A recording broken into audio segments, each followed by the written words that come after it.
Bien.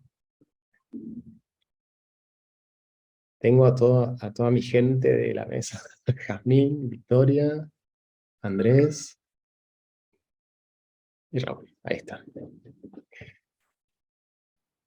Vamos a dar 2 segundos a que se termine un poco de acomodar.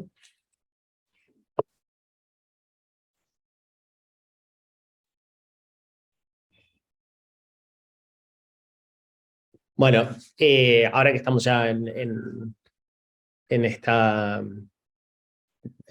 mesa, les voy a contar un poco cuál es la idea de trabajo de esta mesa. Cada uno va a ir leyendo su trabajo. La idea es que primero leamos en esta mesa tenemos 4 trabajos, así que vamos a ir rápidamente a eso, y una vez que terminamos de leer todos los trabajos, cada uno de ellos se les asignó un trabajo a comentar y va a ser un breve comentario. Y sobre ese breve comentario, vamos a comentar los 4 trabajos, cada uno va a comentar esos 4 trabajos, y la idea es que después hagamos intercambio como solemos hacer en estos espacios, ¿sí? Así que dejo abierto el chat para los que quieran ir escribiendo, ir haciendo preguntas, o si quieren ir comentando, como para ir generando después un intercambio. ¿Eh? Así que, bueno, si les parece, vamos a empezar con el trabajo de Raúl Porta Esquivel. Raúl, lo que te pido es que además cuando presentes tu trabajo digas para qué materia lo presentaste, para que nos cuentes un poco eso. A todos les digo eso ahora. Bien, bueno, entonces con mucho gusto voy a presentar el trabajo que presenté para Teoría 1 con Inés Burgui, era la titular, ¿sí? Y arrancamos. Reflexiones sobre la vivencia de satisfacción se llama. ¿Se me escucha largo? Bien. Sí. Abro con una cita de Pascal Quignard. Dice: los niños quieren algo más que el lenguaje antes de hablar. No es la existencia del lenguaje lo que los empuja a adquirirlo, sino la boca de su madre, la sonrisa que la transforma, la mirada que le suplica. Expondré en este breve trabajo algunas reflexiones generadas por la lectura de la interpretación de los sueños en el proyecto de una psicología para neurólogos, especialmente sobre la concepción del aparato psíquico, del surgimiento del desear y de las características de ese deseo en este momento del pensamiento freudiano. No pretendo ser exhaustivo ni tampoco novedoso con este texto. Sirva como testimonio de una lectura maravillada nuevamente por el carácter meticuloso y casi mecánico de la articulación de las piezas freudianas en ese aparato, y al mismo tiempo por lo sorprendente y paradojal de sus consecuencias. Se centrará en la llamada vivencia de satisfacción.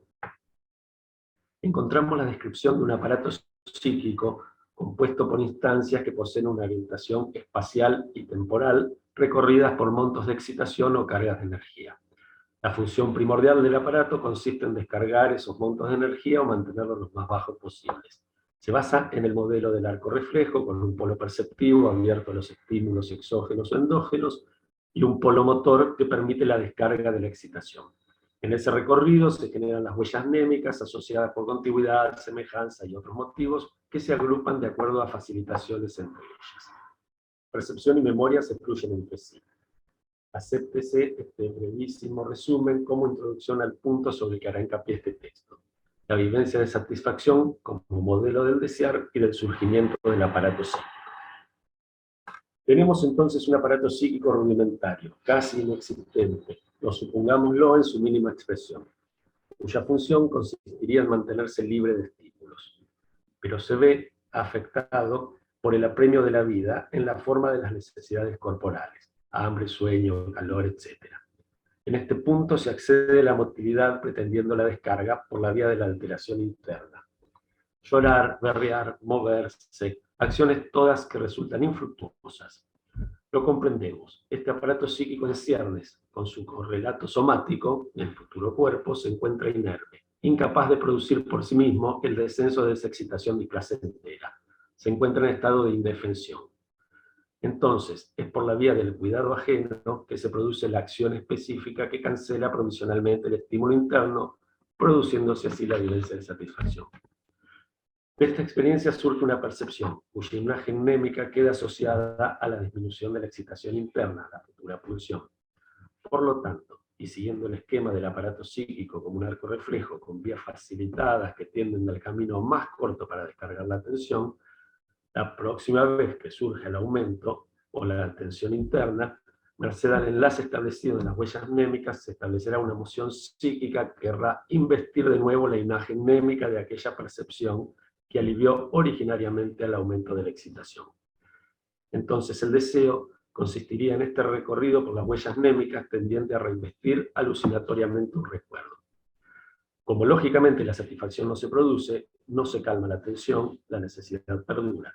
Por consiguiente, se establece un proceso secundario que detiene este movimiento regresivo del deseo y lo reorienta hacia un camino que implique la alteración del mundo exterior, de forma tal de establecer en él la identidad de percepción deseada. Aquí mismo se plantean innumerables temas y consecuencias inacabables. El deseo como un rodeo, un circuito que bordea un espacio vacío, un objeto original fundante y perdido al mismo tiempo, por nombrar algunos de estos temas. La concepción freudiana, completamente lógica y sin aspiraciones de filosofía, implica sin embargo un deseo radicalmente desadaptativo, incompatible con la vida en sí misma, si no intercedieran las acciones específicas de un cuidador ajeno al sujeto. Cuando se plantea este encuentro entre sujeto y objeto, entre aparato psíquico en conformación y objeto que calmaría la necesidad, en realidad se plantea el espacio de intersección entre dos deseos.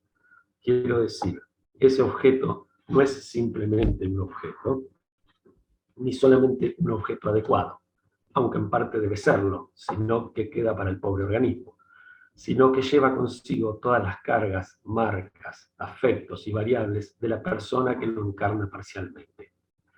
En el caso de la alimentación, por ejemplo, no se trata solo del niño y el pecho, lo que sería el sujeto y el objeto, sino que el objeto brinda la excusa para lo que podríamos llamar el entrelazamiento de deseos. Me permito citar a un Freud un poco posterior a sí mismo, aunque quizás no tanto. En verdad, creo que es el mismo Freud saliendo del taller del aparato psíquico para ver más ampliamente el horizonte. El trato del niño con la persona con lo que lo cuida es para él una fuente continua de excitación y de satisfacciones sexuales, a partir de las zonas erógenas y tanto más por el hecho que esa persona, por regla general la madre, dirige sobre el niño sentimientos que brotan de su vida sexual. Lo acaricia, lo besa, lo mece y claramente lo toma como sustituto de un objeto sexual de pleno derecho. Esto es en 3 ensayos. Lo que quiero destacar es no solo la inadecuación de este tipo de deseo para la subsistencia. ¿Podés leer un poquito más despacio?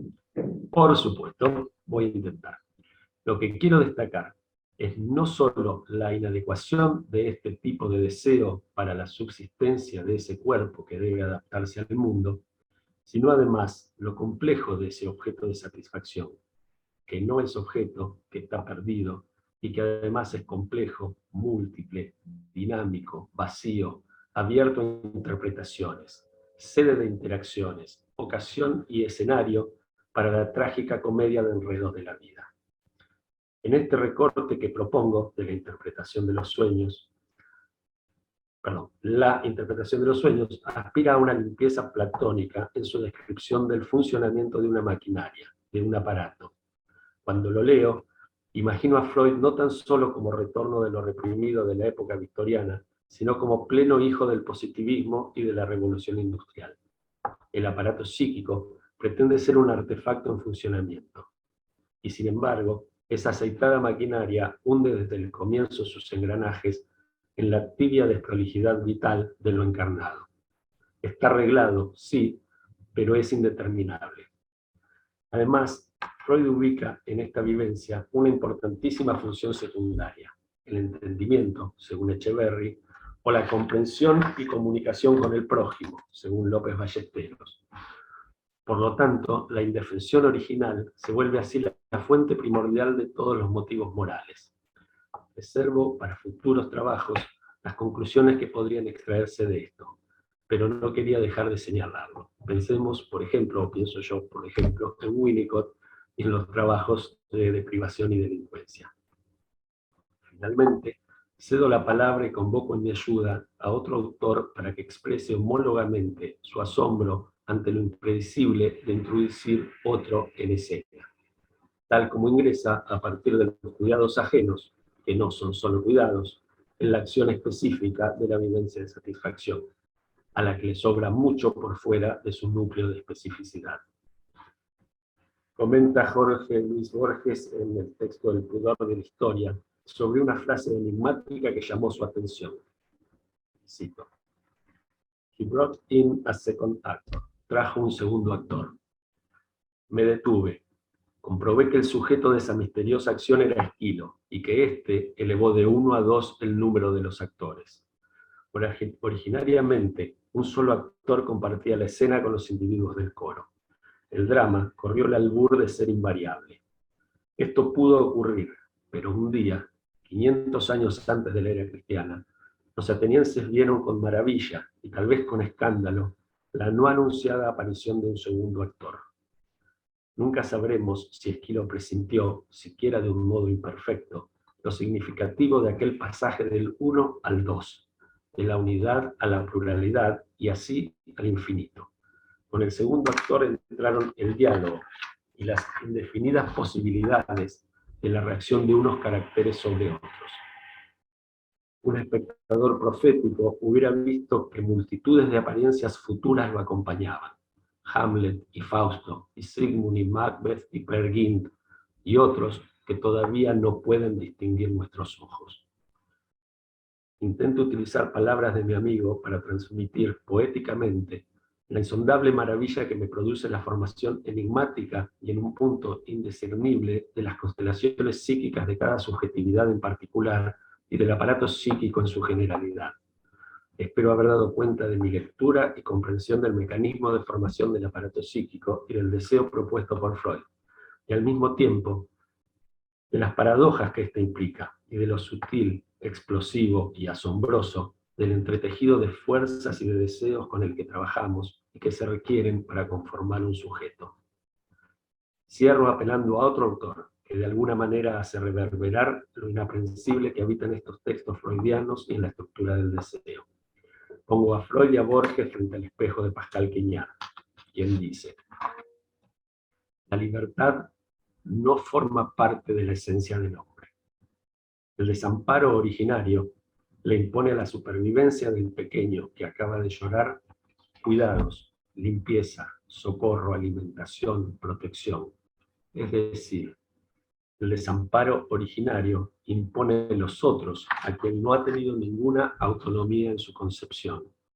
Impone la familia, la obediencia, el miedo, la lengua común, la religión, la crianza, la convención de las vestimentas, lo arbitrario de la educación, la tradición de la cultura, la pertenencia a la nación.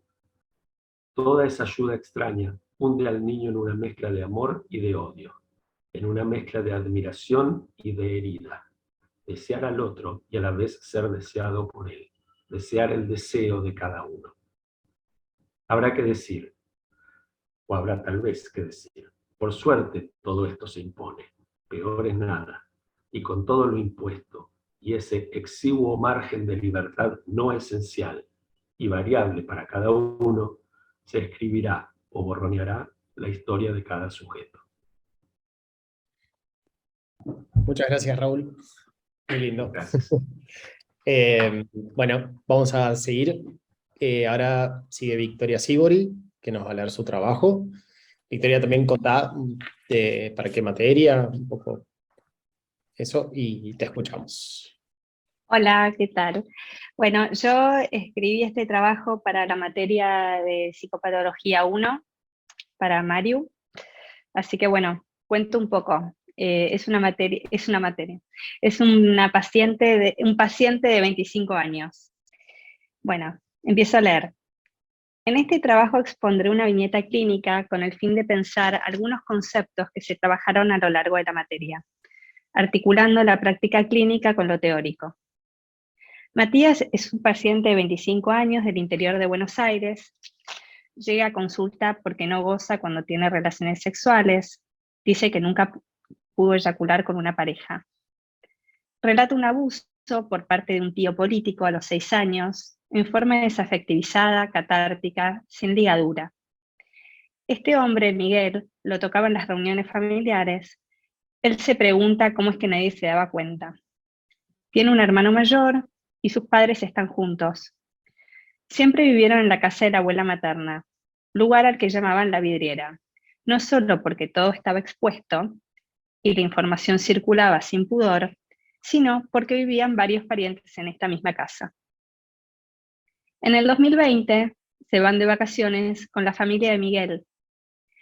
Él ve cómo este hombre acaricia la cabeza a un niño de 10 años que estaba vacacionando con el grupo. Si bien recordaba los abusos, esta escena era novedosa para él. Refiere haber sentido asco. A partir de ese momento comenzó a tener dolores de cabeza que él describe como abombamiento, estados dolientes que recuerda haber tenido esporádicamente a lo largo de su adolescencia. Por otra parte, hace 7 años que estudia tecnología y se le dificulta mucho aprobar los exámenes. Está en segundo año. Durante las primeras sesiones me resultaba difícil recabar información ordenada. Escuchaba e intentaba con mucho esfuerzo darle un sentido de mi parte. Quizás a mí el material me resultaba excesivo. Le propongo historizar acerca de estos eventos que él cuenta de forma expulsiva, como queriendo sacárselos de encima, o viendo si yo era susceptible de escuchar y tolerar dicha historia.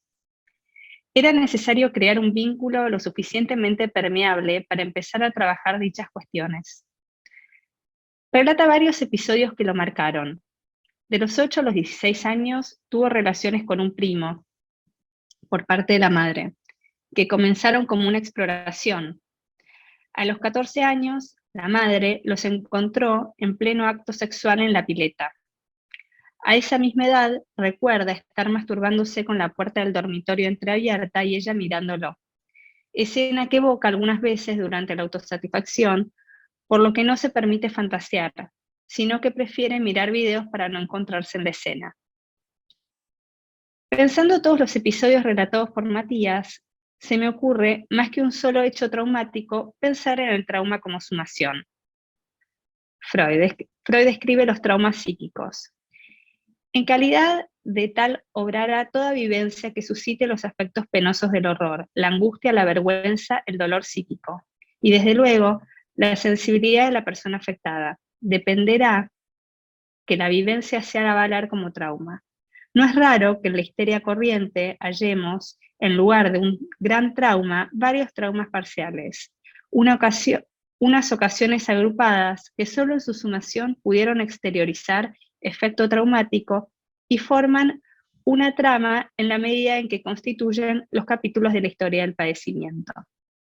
Los montos de excitación presentados a temprana edad, sin un psiquismo preparado para tolerarlos, la necesidad de descarga sin un cuerpo lo suficientemente maduro para soportarlo y realizar una acción específica, todo aquello que aparece por sorpresa deviene traumático, ya que el yo no está preparado. Si tomamos en cuenta el punto de vista económico, hay un quantum de energía que irrumpe, arrasa el aparato y un sujeto que no goza de recursos para abordarlo. Para que algo tenga efecto traumático, no tiene que haber sido lo suficientemente abraccionado. Freud. Tales restos no quedan pendientes cuando la excitación originaria fue drenada por abracción o un trabajo del pensar. Aquí uno ya no puede negarse a tomar en cuenta unas cantidades, aunque no mensurables, a concebir el proceso como si una suma de excitación llegada al sistema nervioso se transpusiera en un síntoma permanente en la medida en que no se empleó en la acción hacia afuera proporcionalmente a su monto. Durante varias sesiones solía esbozar un tema y luego decía: esto me da vergüenza, creo que me da asco, no quiero seguir. Frase que continuaba en encuentros posteriores, siguiendo un relato de los hechos. Pienso en el esfuerzo que hacía para efectuar el desalojo de la conciencia por el asco y el rechazo de dicha escena. Por otro lado, se me ocurre que esto le debe haber sucedido siempre. Sin embargo, era evidente que fracasaba en los intentos, más allá de la voluntad que éste tuviera. El monto de energía que quedó circulando desde temprana edad había tenido efectos no solo en el psiquismo de este paciente, sino en la historia del mismo. Freud, la escisión del contenido de conciencia es la consecuencia de un acto voluntario del enfermo. Vale decir, es introducida por un empeño voluntario cuyo motivo es posible indagar. Solo sé en los pacientes por mí analizados, ese olvido no se logró, sino que llevó a diversas reacciones patológicas que provocaron la histeria, o una representación obsesiva, o una psicosis alucinatoria. Matías, en un principio, tenía urgencia con la cuestión de poder sentir placer sexual con una pareja, lo que él llamaba relaciones sexoafectivas. Era lo que a él le hacía ruido, lo importante. Poder empezar a pensar que esto en relación a los hechos relatados no era lo fundamental, o a mí se me volvía accesorio. Empezamos a enlazar el punto en común entre la pareja y lo familiar. Allí era donde aparecía la intimidad. Jugamos con la relación entre el nombre que le daban a la casa de la abuela, a la vidriera, y la imposibilidad de sentir placer con otro cercano en cuestiones vinculares. Todo síntoma es algo disfrazado de algo que representa el sujeto. Freud. La sexualidad constituye la clave para el problema de la psiconeurosis, así como el de la neurosis en general. El abuso se podía pensar no solo desde este tío, sino también pensando a esta madre ingresando al mundo privado del hijo. A Matías se le ponía en juego la mirada en muchos aspectos. En las amistades no generaba relaciones lo suficientemente cercanas como para que lo conozcan en profundidad, y con las parejas armaba un juego erótico donde a él lo convocaba a la escena donde no era mirado por el otro. Esto le permitía sentirse libre y disfrutar más del encuentro. La cercanía quedaba expuesto. Una vez más, pensamos al síntoma en relación a su eficacia. Lo traumático, al no haber sido procesado, intenta ser inscrito a través de una representación que lo ligue, motivo por el cual insiste. Freud. Los síntomas histéricos no son otra cosa que las fantasías inconscientes, figuradas mediante la conversión. Y en la medida en que son síntomas somáticos con harta frecuencia tomados tomados del círculo de las mismas sensaciones sexuales e intervenciones motrices que originalmente acompañaron a la fantasía, todavía conscientes en esa época. Los dolores de cabeza que presentaba iban tomando de a poco espacio en todas las sesiones. Lo primero que sugerí fue una consulta médica, las cuales efectuó en distintas ocasiones sin obtener un diagnóstico que diera respuesta a dicho abombamiento.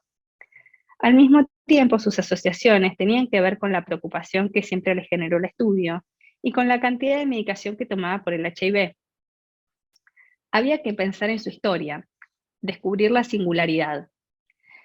La historización es la condición que tenemos para armar preguntas.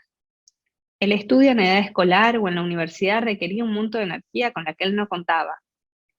Recorriendo este síntoma, nos encontramos en momentos claves de su vida donde la sexualidad tenía protagonismo.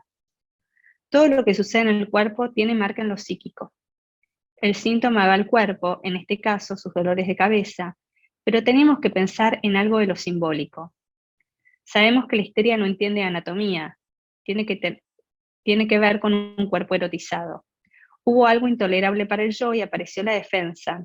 Cuando hablamos de conversión nos referimos a transformar un hecho psíquico, excitación, en algo corporal.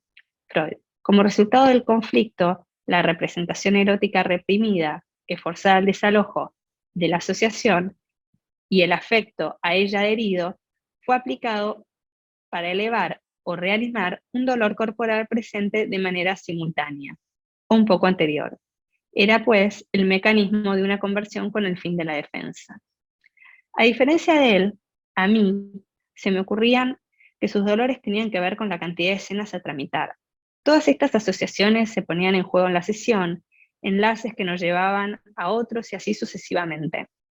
Hasta que recuerda que en aquellas vacaciones familiares, cuando ve a Miguel acariciarle la cabeza a este niño, lo lleva a recordar que las escenas con él comenzaban de la misma forma. ¿Podía llegar a ser este un falso enlace donde se recuerda el tocar la cabeza en vez de sus partes íntimas que generaban excitación?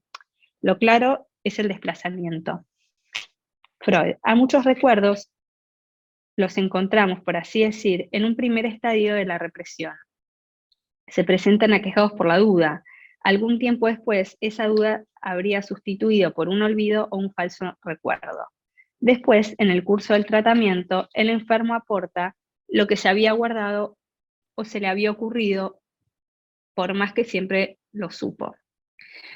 Con el correr de las sesiones, se fue construyendo un espacio donde Matías pudo ir volcando ciertos pensamientos que no tenían que ver con datos aislados.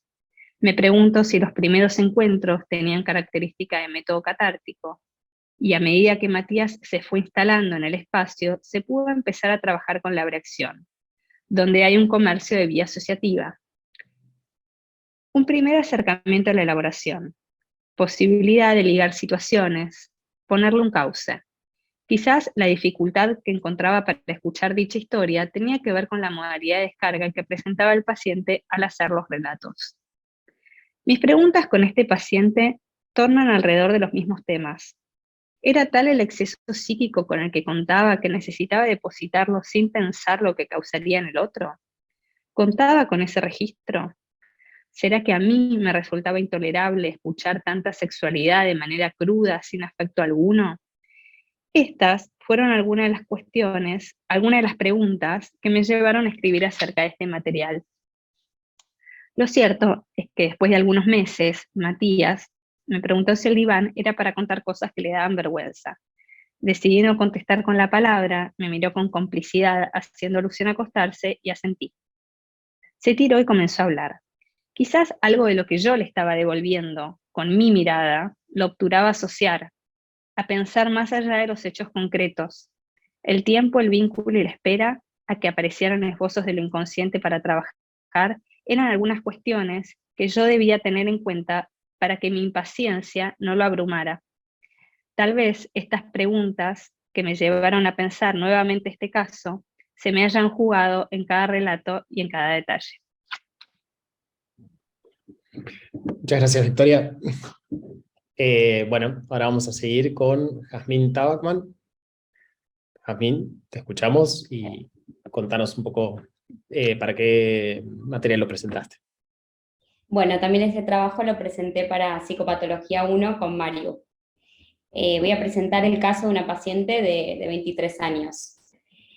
Bianca es una paciente de 23 años que comienza su análisis luego de una consulta ginecológica en donde se le sugiere realizar una entrevista con una psicóloga.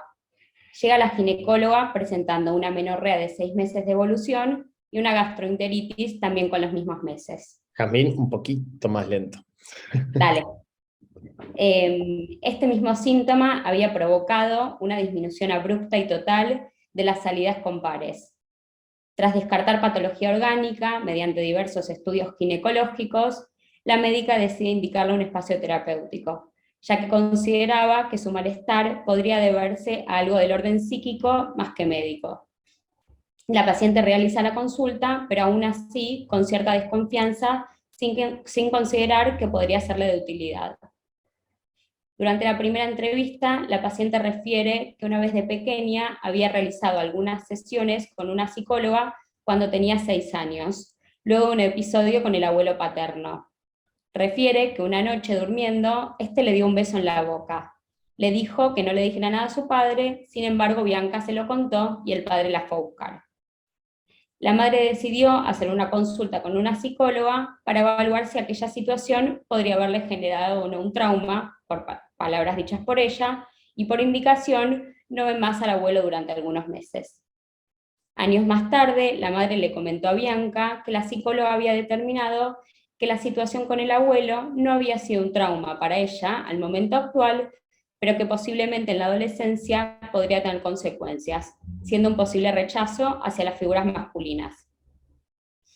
Bianca refiere que los síntomas gastrointestinales y la menorrea comenzaron durante el verano y la consulta se inició a mitad de año, en el siguiente contexto. Tenía una relación con un chico Marcos, con el cual mantenían acercamientos sexuales sin penetración, dado que ella estaba muy atemorizada de mantenerlas. Durante estos encuentros realizaban lo que consideraríamos como placeres previos al acto sexual. En uno de ellos, Bianca tiene la impresión de que podría haber quedado embarazada y luego evita cualquier tipo de acercamiento sexual. En ese tiempo, la madre estaba viviendo en la casa de sus propios padres, en Capital, ellos son de provincia, porque el padre se encontraba enfermo y requería de ciertos cuidados. Bianca se encontraba sola con su padre. En ese momento, ella decide no contarle nada a su madre acerca de su temor por el embarazo, por los cuidados que la madre estaba brindando al enfermo, por lo cual atraviesa esa sensación de muchísimo temor a solas. Tampoco lo comparte con su padre. En una de las siguientes sesiones, Bianca refiere un episodio sucedió en su viaje de egresados. En aquella época tenía un amor muy intenso hacia Franco. Previamente al viaje, Bianca le había prometido a la madre que no iba a mantener relaciones sexuales, dado que, según ella, no era un contexto propicio para tenerlas. También había escuchado que la madre tuvo sus primeras relaciones a los 23 años, con su padre ya comprometidos. Bianca tenía mucho interés de repetir aquella historia. Es decir, pensaba en acceder, estas eran sus palabras, a tener relaciones cuando el contexto pueda ser similar al de su madre. No obstante, Bianca decide en el viaje tener relaciones y las relata del siguiente modo.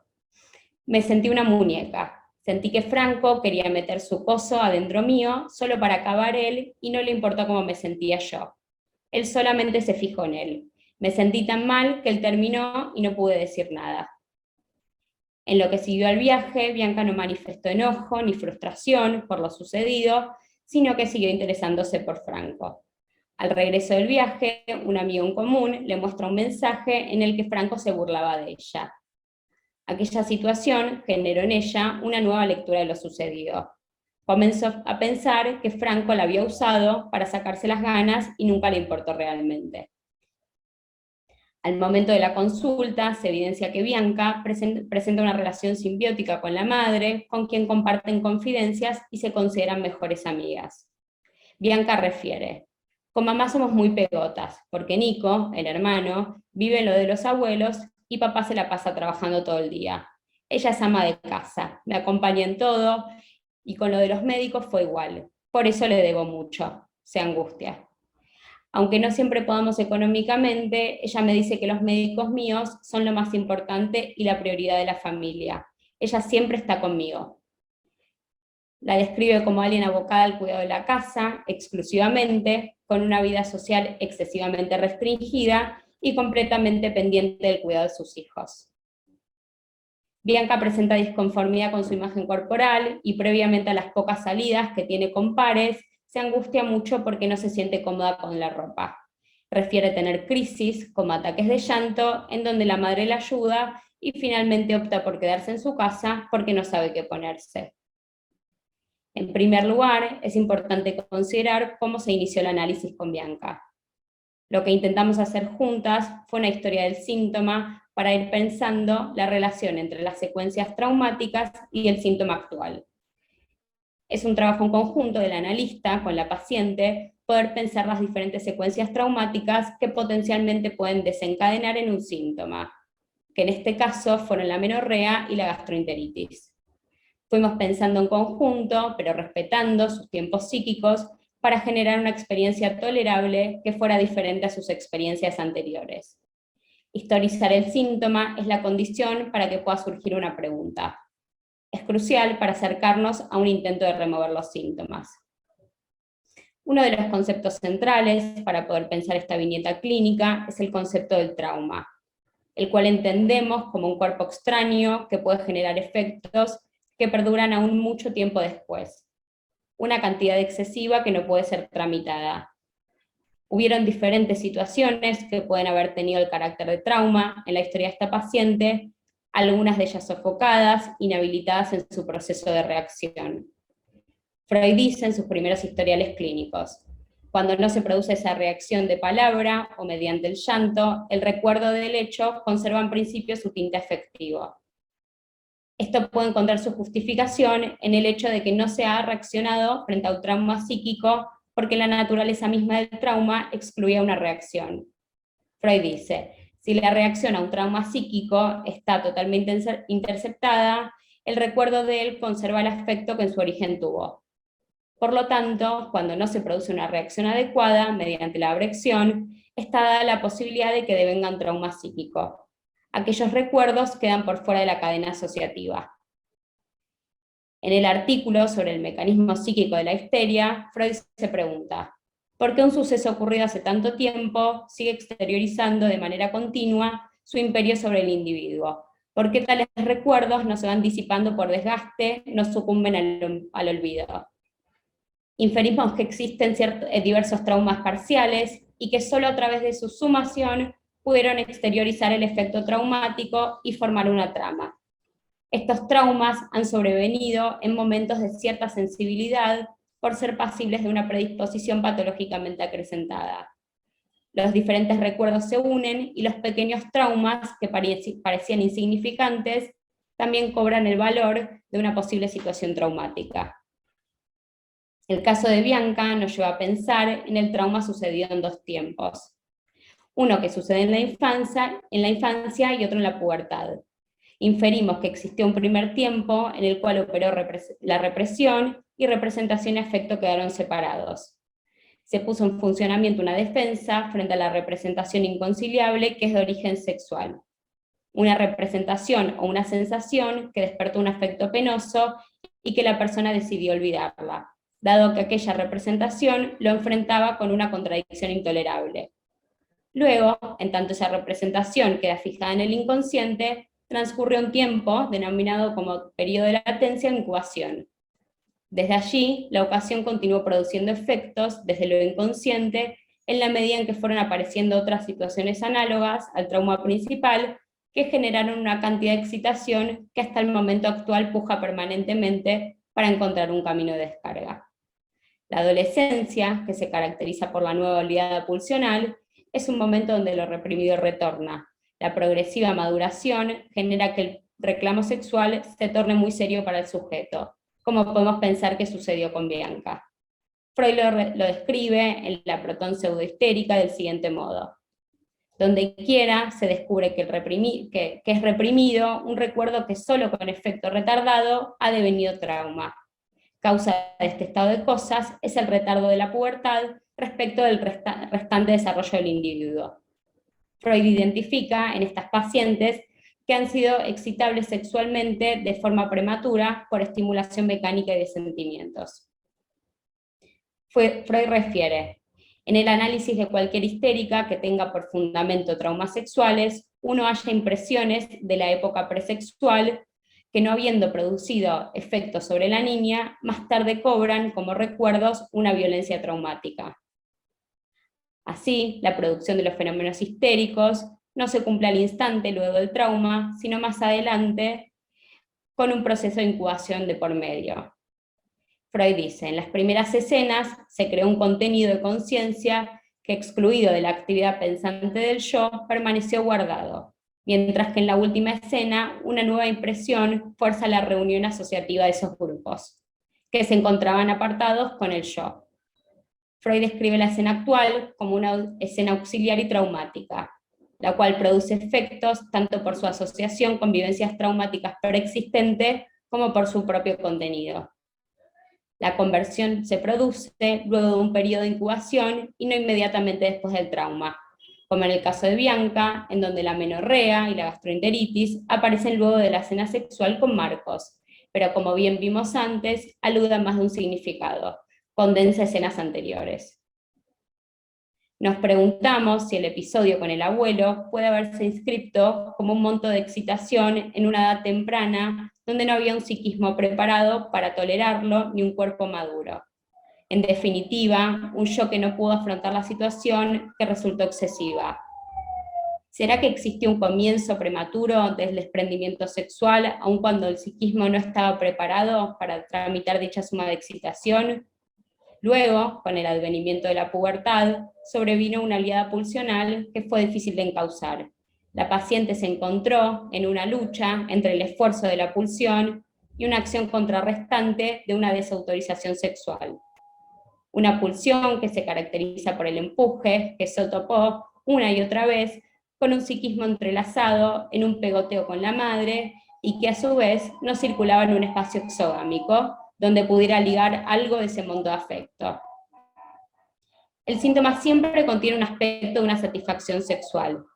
¿Qué satisfacción estará en juego en el síntoma de Bianca? La restricción de cualquier tipo de vínculo exogámico genera un logro de la acción que contrarresta lo pulsional. Su vida está anclada en su hogar, siendo la madre la única figura de soporte libidinal. Refiere que no tiene interés en realizar actividades junto con sus amigos porque no está cómoda con su inflamación abdominal y porque se siente dejada de lado. Las crisis de angustia desatadas previamente a salir por la supuesta incomodidad con la ropa vehiculizan su deseo de quedarse en casa junto con sus padres. Es evidente que aquel deseo encuentra su comodidad en el síntoma gastrointestinal y se satisface con la idea de que la madre es la única quien puede calmarla. El síntoma es un retorno de lo reprimido, una formación de compromiso. Está ligado a la historia subjetiva del paciente y mantiene un nexo simbólico con respecto a lo inconciliable primeramente escindido. Inferimos que existió un conflicto entre deseos sexuales y un mandato superyoico de contrarrestar el empuje pulsional. Podemos pensar que la caída de la identificación con la historia de la madre y el hecho de haber incluido un tercero del circuito exogámico dentro de la díada madre-hija puede haber sido un punto importante para el advenimiento de la enfermedad. ¿Habrá quebrado aquí el pacto endogámico de exclusividad con su madre? Quizás también surge el interrogante si a través de la distancia con su mamá en Bariloche, Bianca pudo esbozar algo propio, genuino, y desprenderse de algunos ordenamientos que provienen del discurso de la madre. Lo exogámico, las amigas y el chico que le gustaba comenzaron a ocupar un lugar vacante y una vez que regresó, apareció el repudio frente a ello. También debemos pensar que la escena sexual con Franco en Bariloche fue vivenciada como un descontrol en su sexualidad, un desanudamiento de algo que debía quedar latente por los próximos años, al menos hasta que ella considerara propicio poder darle causa a sus demandas pulsionales. Algo del orden de la identificación con el abuelo, descontrolado sexualmente, se le hizo carne, y luego vino la promesa de la abstinencia, que la convertiría en una niña sexuada. El trabajo con Bianca es un trabajo paulatino, se trata de que la paciente vaya pudiendo tolerar el ingreso de un tercero al mundo exogámico. Un intento de acercar una palabra diferente y tolerable para su psiquismo en un espacio donde las únicas palabras que pueden ser escuchadas son las de Bianca y su madre. Por eso pensamos en un trabajo de transicionalidad, donde se puede ir generando una pequeña separación con su madre como un primer desprendimiento. Muchas gracias, Jamín. Bueno, ahora vamos a escuchar a Andrés Tagliafico. Andrés, contanos también dónde presentas tu trabajo y te escuchamos. Perfecto, bueno, buen día a todos nuevamente. El trabajo es el producto de la cursada de Clínica Freudiana 1 con Cintia Thomberg.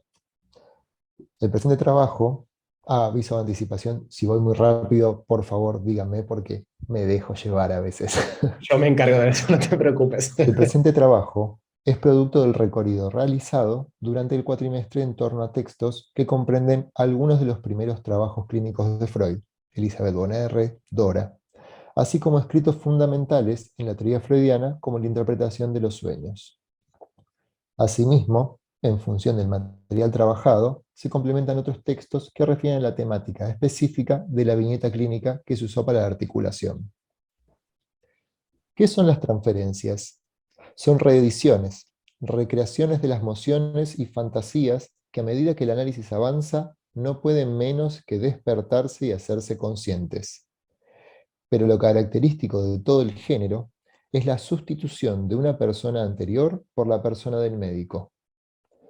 Toda una serie de vivencias psíquicas anteriores no es revivida como algo del pasado, sino como vínculo actual con la persona del médico. Freud en el caso Dora. La cura psicoanalítica no crea la transferencia, meramente la revela, como a tantas otras cosas ocultas en la vida del alma. En el psicoanálisis, en cambio, de acuerdo con su diferente planteo de los motivos, son despertadas todas las mociones, aun las hostiles. Haciéndolas conscientes, se las aprovecha para el análisis, y así la transferencia es aniquilada una y otra vez. La transferencia, destinada a ser el máximo escollo para el psicoanálisis, se convierte en su auxiliar más poderoso, cuando se logra colegirla en cada caso y traducírsela al enfermo. Al respecto de la transferencia, debemos agregar unas conceptualizaciones muy significativas que Freud hará posteriormente en Sobre la dinámica de la transferencia. Se va a definir la transferencia como una repetición regular en la vida anímica del sujeto de un cliché fundado en la especificidad de los vínculos y vivencias infantiles. Creo que ubicar el término repetición es de capital importancia para pensar la transferencia en la clínica, ya que es allí donde esa repetición del cliché permite el avance o significa la detención del proceso analítico. Freud hace hincapié en el texto al ubicar dos modalidades de la transferencia en función de los sentimientos que derivan. Podríamos retomar la idea de repetición de los sentimientos aquí. En función de los sentimientos que derivan de ella, decía. Una transferencia positiva, signada por sentimientos tiernos o eróticos hacia la persona analista, o bien una transferencia negativa, cargada de sentimientos hostiles dirigidos hacia quien orienta la cura. Desde esa diferenciación, señalará que solo la transferencia positiva tierna es la que funciona como motor del análisis. La positiva erótica y la negativa se presentan como obstáculos para el trabajo. Freud dirá que todos nuestros vínculos de sentimiento, simpatía, amistad, confianza y similares que valorizamos en la vida, se enlazan genéticamente con la sexualidad y se han desarrollado por debilitamiento de la meta sexual a partir de unos apetitos puramente sexuales, por más puros y no sensuales que se presenten ellos ante nuestra autopercepción consciente. Eso lo ubica en Sobre la dinámica de la transferencia. Es decir que, si bien todo sentimiento desplegado tiene base en lo sexual, su ulterior desarrollo y debilitamiento son los que permiten el entramado tierno que dota a la transferencia positiva de su posibilidad de ser motor del análisis, como contrapunto de aquellos sentimientos que, por su intensidad, se presentan con caracteres predominantemente sexuales u hostiles, conllevando la detención de asociaciones, reclamos a la persona del médico y resistencias que tienden a obstaculizar el análisis. Partiendo de estas citas de Freud, la intención es realizar una articulación teórico-clínica con una viñeta que permita pensar la transferencia como un fenómeno inevitable e ineludible del desarrollo del trabajo analítico. Elena acude a la consulta a sus 32 años. Vive con Sergio, su pareja, hace 3 años y tienen una relación en la que los conflictos, insultos, golpes, etc. son una constante. Trabajan juntos en un emprendimiento del rubro textil que Elena había comenzado un tiempo antes. Cabe destacar que todo esto que narra dista de lo que originalmente fue su motivo de consulta: el fallecimiento reciente de su padre, por quien ella comenta haber tenido un profundo afecto. Al respecto de él dirá: mi papá fue el mejor papá. Con mi mamá era un desastre. Era mujeriego, después se separó, se peleaban todo el tiempo aún separados y él ya viviendo con otra pareja. Incluso ella ha llegado a caerle borracha y empastillada a la puerta de la casa para hacer un escándalo. Ella nunca aceptó que él hiciera su vida. En su relato abundan referencias a otros hombres que ha conocido antes, y todos aquellos actuales que ella decide ignorar, en su decir, porque estoy con Sergio y no quisiera que él me hiciera eso a mí. A su vez, desde la primera entrevista no presenta ningún tipo de pudor ni reparo en relatar vivencias y experiencias íntimas con Sergio o parteneros anteriores con lujo de detalles. Las sesiones oscilan entre el motivo de consulta y las desavenencias en la relación con su pareja. El recorte que se presenta aquí toma lugar varios meses después de haber iniciado el tratamiento, una vez que se han ido desplegando ciertos interrogantes acerca de la relación con su padre y su vínculo con los hombres. Era el horario de la sesión de Elena y ella no había llegado aún, algo poco habitual, puesto que siempre se mostraba responsable, puntual y dispuesta a sostener el espacio de terapia. Al cabo de unos minutos, se escucha un auto estacionando en la puerta. Cabe destacar que el consultorio de esa época tenía un balcón que daba a la calle, donde se podía ver que el auto había entrado a la calle en contramano y estaba mal estacionado, no paralelo al cordón. Tras un lapso no insignificante de tiempo, Elena baja del auto, tambaleándose y caminando lentamente. Antes de tocar el timbre, otro auto se detiene en la mitad de la calle y Sergio, quien conducía, se baja para empezar a increparla.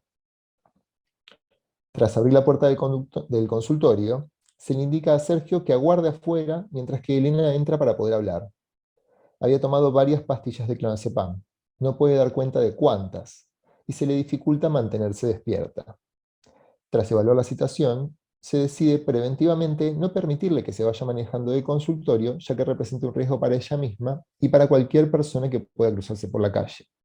Se le solicita a Sergio que la lleve a una guardia y que luego venga a buscar el auto al día siguiente, cosa que cumple tal cual le fue indicado. Transcurren unos días y Elena se comunica para pactar otra entrevista. Esto ya es el relato textual de la sesión. Elena: tengo algo importante para decirte hoy. No puedo disimularlo más. La verdad es que estoy hace tiempo con esto en la cabeza y necesito decírtelo porque no puedo seguir así. Yo estoy enamorada de vos. Sergio no sabe nada, pero yo no puedo parar de pensar en vos, de pensarnos juntos. Cuando estoy teniendo relaciones con Sergio, pienso en vos. No puedo sostenerlo más, quiero que me digas qué te pasa a vos. El analista responde: este espacio es para hablar de vos y de lo que te pasa. Es importante que hayas podido poner en palabras lo que venís sintiendo, pero justamente ese es el límite de la situación. Elena: no me estás respondiendo lo que te dije.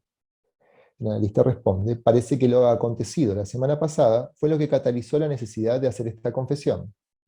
Elena: no mezcles las cosas. Lo de la semana pasada fue porque estoy cansada de lidiar con Sergio, y esto es otra cosa. A mí me pasan cosas con vos, y vos no me estás respondiendo nada al respecto. Ante la no respuesta de parte del analista, Elena decide abandonar la sesión e interrumpe el tratamiento. Al cabo de unos meses, se comunica para retomar las sesiones y lo primero que dice al entrar es: se terminó todo con Sergio. Es una relación muy jodida y yo no quiero terminar como mis viejos. Me da pánico ser como mi mamá. Fin de la viñeta. Partiendo del enunciado al inicio del trabajo, la viñeta es un relato de una escena asignada por una transferencia positiva erótica donde, tal como se señaló, el desarrollo del análisis se ha obstaculizado, no solo por la interrupción de las sesiones como un efecto posterior a la escena, sino en tanto la afronta amorosa no permite ni permeabiliza al paciente a presentar asociación alguna fuera de la perentoriedad de su demanda. Aquí también resulta interesante pensar en lo que Freud desarrolla al respecto de las fantasías histéricas y su relación con la histeria. Sobre esto dirá: para toda una serie de síntomas histéricos, entonces, las fantasías inconscientes son los estadios psíquicos previos más próximos. Los síntomas histéricos no son otra cosa que las fantasías inconscientes figuradas mediante conversión. En la viñeta, puede pensarse la identificación hacia la madre en sus reclamos, hacia el padre de la paciente, como una escena que se repite en transferencia dentro del consultorio. Allí donde, en función de la posición de abstinencia del analista, en tanto ésta representa un principio según el cual el analista debe minimizar el monto de satisfacción sustitutiva que el paciente podría obtener dentro de sus síntomas, dentro del proceso analítico no satisface sus demandas. A posteriori posibilitó el retorno al espacio terapéutico con la frase «me da pánico ser como mi mamá», como un elemento nuevo a desplegar y a trabajar en las sesiones. Como pregunta para seguir pensando el caso, junto con la teoría, creo interesante pensar si la escena en sí podría pensarse como un acting out dentro del fenómeno transferencial. Freud postula que ciertos casos de histeria, en lugar de expresar sus fantasías en forma de síntomas, pugnan por una realización consciente. Y así fingen y ponen en escena atentados, maltratos y agresiones sexuales.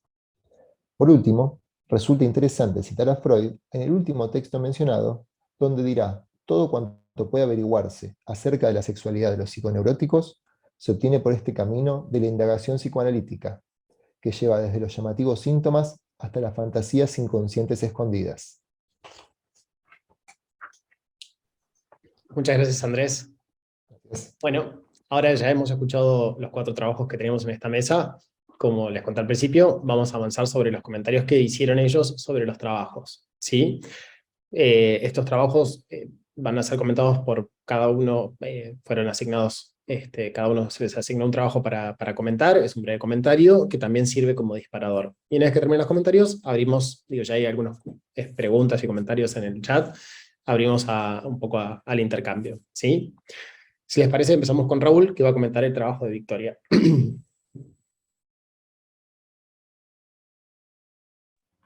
Bien, aquí estoy, entonces. Bueno, más que un comentario así, es un comentario con forma de 4 preguntas, con sugerencias o inquietudes para Victoria para ampliar, ¿sí? Cuando sea el momento. El primer grupo son 2 preguntas bastante concretas en relación al paciente Matías. Vos las 2 veces decís que él no tenía placer sexual o que no podía eyacular con sus parejas. Y a mí me entraba la duda si sí podía eyacular o podía tener relaciones más satisfactorias con otras personas que no fuesen sus parejas. Porque siempre se como el hincapié que eran sus parejas o las relaciones sexoafectivas. Segundo, pensaba si leyendo el trabajo, si es una decisión tuya deliberada o das por una decisión deliberada no incluir la orientación sexual del paciente. En un momento aclarás, y no sé si vale la pena aclararlo, pero yo pensaba, bueno, habrá decidido no incluirlo si es homosexual o heterosexual. El paciente es homosexual. Yo lo suponía, pero digo, lo bueno, tenía como muy interiorizado yo. Lo da por sobreentendido, pero no estaba explícito. Y no sé si vale la pena preguntarlo. Luego, el tema de historizar, que aparece también en el otro trabajo, ¿no? Me parece piola tratar de pensar qué entendemos por historizar.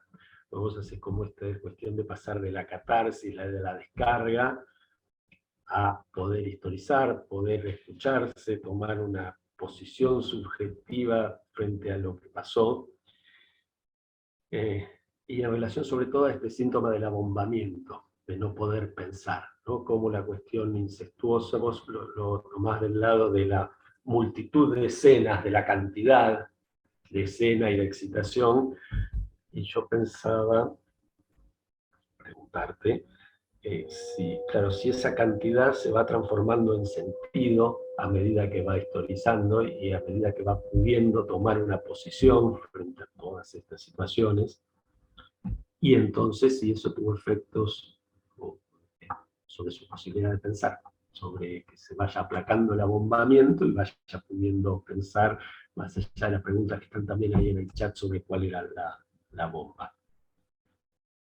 Siguiente pregunta sobre si pudo el paciente tomar la palabra y formalizar frente a su familia alguna denuncia o alguna, digamos, denunciar esta cuestión del exceso y del abuso, que no es solamente del tío, sino como vos señalás, siempre lo abusivo resulta del incesto, ¿no? Lo incestuoso de la madre, este deseo materno, de la mirada. Si eso tuvo alguna inscripción, alguna posibilidad de movimiento dentro de la familia.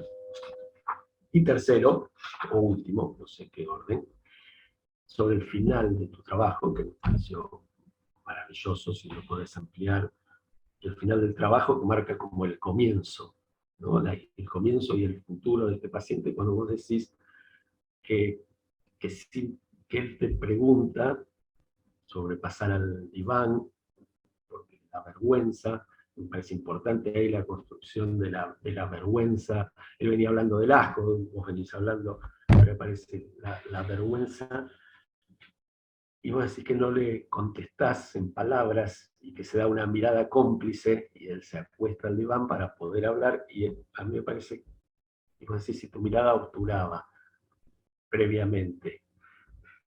Y a mí, yo pensaba que por ahí no obturaba, sino que generó la condición de que él pueda atravesarla y desprenderse de esa cuestión de objeto pulsional, o tal vez decirle, pero desprenderse de esa mirada para él tener la necesidad, al haber construido un dique psíquico, una represión, para poder acostarse en una intimidad no incestuosa, Me parece que lo nuevo para él es tener una intimidad que no sea incestuosa, y donde poder hablar con una construcción de represiones y de diques que le permitan pensar, orientar el pensamiento, en vez de ser una inhibición para ese pensar. Hasta ahí mis comentarios y mis preguntas para que amplíes. Bien. Vicky, te toca hablar del de Jazmín. ¿Contesto? Eh, Bueno. Mejor. Podemos hacer primero comentar el de Jazmín y comentemos así Perfecto. brevemente si les parece y Dale. contestan, porque si no creo que perdemos un poco el hilo. Bueno, Jazmín, a mí me gustó el trabajo, me pareció como muy claro y me encantó, hubieron como que tiene un hilo, ciertas cosas que vos fuiste poniendo. Pensaba como en el final, donde vos decís, y luego vino la promesa de la abstinencia, que la convertiría en una niña sexuada. Pensaba en esto de la menorrea, ¿no? Como si fuera una característica de una niña mucho más chica. A mí todo el tiempo se me viene a la cabeza como que es mucho más chica de lo que realmente es. Y pensé varias cosas, ¿no?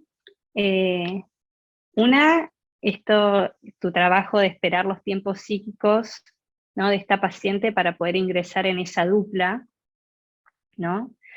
Y otra cosa que vos hablás de esto que no le, bueno, esta, ¿no? Donde ella tiene relaciones en el viaje de egresados y te dice, me sentí una muñeca, ¿no? Como si todavía no se sintiese preparada con las representaciones necesarias para ser una mujer que decide tener relaciones. Y pensaba, por otra parte, en esto de que ella no sabe qué ponerse cuando sale con las amigas, ¿no? ¿Qué ropajes se usan a esa edad, ¿no? Esto que la madre no pudo prestarle para que ella se adueñara y pudiera salir, ¿no? a estos grupos, quizás porque la madre ni siquiera se puede imaginar cómo se hace ese trabajo, ¿no? Cómo es que la hija puede ir para afuera. Y por otro lado, por último, lo que pensaba es que tu lugar de profesional es el lugar lícito que encontró esta paciente para poder tener ropajes y representaciones por fuera de esa dupla, y que vos debes haber entrado muy en sintonía con esta mamá y esta familia para que tus intervenciones no le resultaran ajenas a esta nena y a esta mamá, ¿no? Porque imagino lo difícil que debe haber sido para esta madre entregarte a su hija en el consultorio, ¿no? Que le permitieran que su hija hablara durante 1 hora sobre cosas íntimas sin que ella se enterase, ¿no? Como pensé como todas estas cosas, pero me gustó y me parece siempre muy difícil poder entrar en estas relaciones tan pegoteadas sin que resulte ajeno lo que uno dice y se pueda tolerar, ¿no? Que vos en un momento decís algo como que el trabajo sea tolerable y se pueda tomar eso. Bien, gracias. Jazmín, ¿querés comentar? Y después vamos a... Bueno, en principio decir que me pareció muy interesante el trabajo realizado y presentado, que pudimos ver ciertos conceptos que vimos a lo largo de los seminarios anteriores. Es evidente que el concepto de la transferencia adquiere como mucha relevancia en este trabajo, y a mí por lo menos me lleva a pensar, digamos, lo complejo que puede venir el trabajo con la misma, con la transferencia. Pienso que no podemos pensar la clínica sin estar atravesados por esto, porque es uno de los motores para el trabajo. También como por momentos puede funcionar al modo de motor del trabajo, pero también como a veces se nos presenta como una resistencia que nos lleva a preguntarnos obviamente el modo de sobrellevar, de afrontar la situación, como para que pueda devenir en un enriquecimiento del trabajo analítico.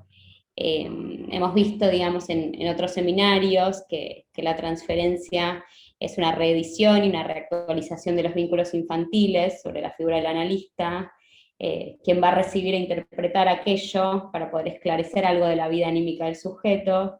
Y también hemos visto que muchas veces, digamos, previamente a recordar, se ponen en funcionamiento ciertas repeticiones, digamos, se repite ciertos patrones motores previamente a recordar, justamente cuando nos estamos por acercar a algo, digamos, a un material patógeno. Hemos visto desde los primeros escritos de Freud, que muchas veces se percibe algo al modo de una seducción infantil que se pone en juego antes que el recordar, generando una repetición que en realidad debería ser recordada.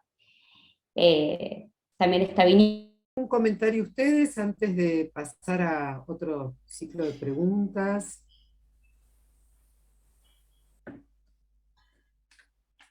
Yo por ahí me gustaría responder una de las preguntas que hacía Patricia, ¿no?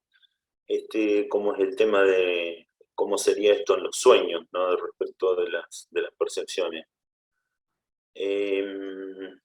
Por ahí es una idea también bastante precaria la mía respecto a través del material, es cuál es el sentido de la paciente de poder de exponer, digamos, tan detalladamente su sexualidad ante el analista. Me pregunto si esto tiene algo que ver con lograr una erotización del vínculo. Y en definitiva me parece que la viñeta presentada fue como muy interesante, como para poder pensar situaciones clínicas complejas con las cuales los analistas debemos lidiar.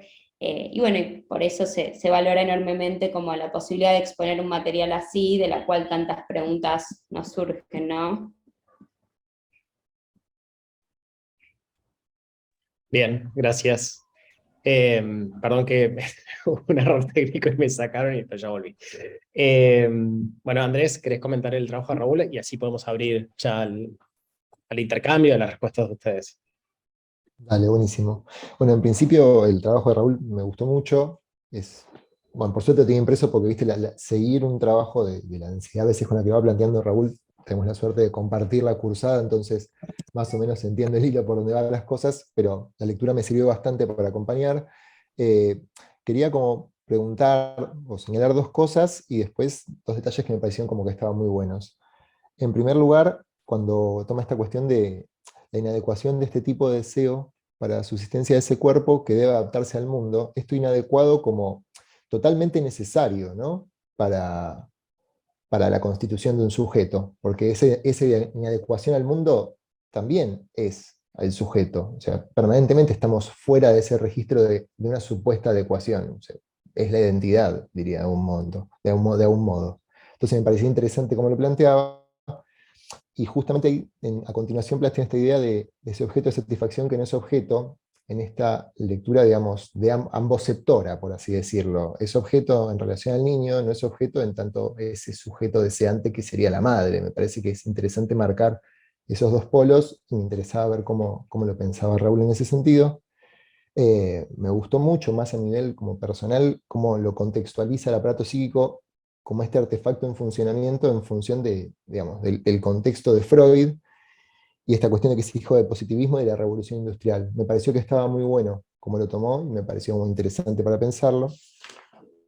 Quería consultar también, o preguntarle a Raúl más que nada, cuando cita a Winnicott en Deprivación y Delincuencia, cómo pensaba él el cruce con Winnicott en ese punto. Y después, insisto, solamente como una nota, la cita de Borges es fantástica, y esta idea de con el segundo actor entrar en el diálogo y las indefinidas posibilidades de la reacción de unos caracteres sobre otros, me parece genial. Así que nada, quería como también hacer ese señalamiento de que las citas me parecen recontra pertinentes, y de Pascal Quignard nada que decir, más que sobradamente pertinente. Serían esos comentarios nada más. Bien, bueno, muchas gracias por las lecturas y los comentarios. Ahora, bueno, en principio abrimos un poco el intercambio. Si ustedes quieren ir contestando o ir reflexionando sobre lo que les fueron comentando sus compañeros sobre los trabajos, levanten la mano y me van avisando y lo vamos haciendo. Y si quieren, yo también tengo algunas preguntas. También somos relativamente pocos. Si alguien quiere hacer una pregunta vamos a habilitar el micrófono para que también lo hagan. Pero bueno, en principio, si quieren ir contestando, y después yo voy a leer, hay unas preguntas de Abel, que me parece que están buenas, pero ustedes me dicen. Dale, Raúl. Ya que estamos para empezar, gracias Andrés por los comentarios. Resumiendo, lo que yo quise decir en mi trabajo es sacar como esta dualidad, esta posición entre sujeto y objeto, y nombrar ese encuentro como encuentro entre dos deseos, dos o varios deseos, como un campo de fuerza abierto a la interpretación del sujeto, que cada persona vaya haciendo de los deseos que lo habitan. Y lo encuentro útil también, obviamente, en las terapias, en los tratamientos. Con respecto a la máquina, eso lo redescubrí ahora en la maestría, la rigurosidad del pensamiento boliviano, de cómo va articulando y enlazando, y yo digo, mira cómo piensa, mira cómo enlaza lógicamente una cosa con otra, y el resultado, para mí al menos, despampanante o deslumbrante que tiene, que queda por fuera. Digo, y con esto de Borges y de Pascal Quiñar, que hablan mejor que yo, rescato eso que pongo en algún momento muy cortito. Bueno, esto está arreglado, esto tiene una lógica, pero al mismo tiempo hay algo que se escapa, inaprensible, impredecible, que me parece valioso de respetar o de no anular con explicaciones. Y último, con respecto a Winnicott, o sea, eso está muy abierto, pero es una idea. Dije, bueno, esto de la vivencia de satisfacción tal vez se puede pensar como un espacio transicional, y no sé si es válido o no, pero me parece nada para pensar más adelante. Tengo acá una frase de Winnicott que me enlazó con esto, que es: a quienes carecen del sentido moral, ahí es donde pongo esto de la vivencia de satisfacción como génesis de los motivos morales, ¿no? A quien carece del sentido moral, en las primeras etapas de su desarrollo, le ha faltado el escenario emocional y físico que habría hecho posible el desarrollo de la capacidad para sentir culpa. Entonces, culpa relacionado a la capacidad de luego de reparar. Entonces, lo planteé como algo que habría que desarrollar o que pensar, y que probablemente ya esté pensado, pero yo no lo conozco y lo tengo que volver a pensar por las vías, que es la capacidad de esto, de poder reparar, de poder sentir una culpa, pero al mismo tiempo repararla, de poder sentir empatía, de sentir que algo que alguien pensó por uno, y entonces uno puede pensar o subsanar en otro. Eso es en relación a tus preguntas, me callo por ahora. Bien. Ahora, ¿quién?